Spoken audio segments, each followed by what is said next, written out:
आज वेगळ्या पद्धतीची खिचडी बघूया। रात्रभर ज्वारी व मटकी भिजवून ठेवली, सकाळी स्वच्छ करूया।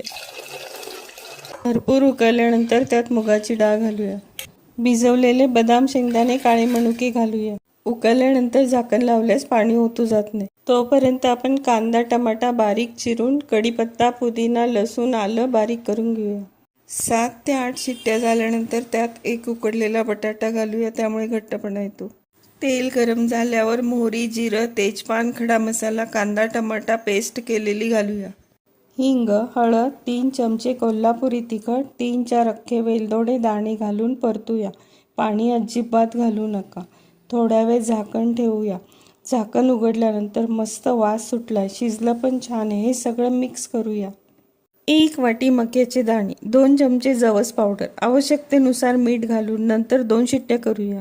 झाली खिचडी। मस्त कोथिंबीर घालूया। तोंडाला पाणी सुटलं। खिचडी, लोणचं, पापड ही टेस्ट म्हणजे अमृत।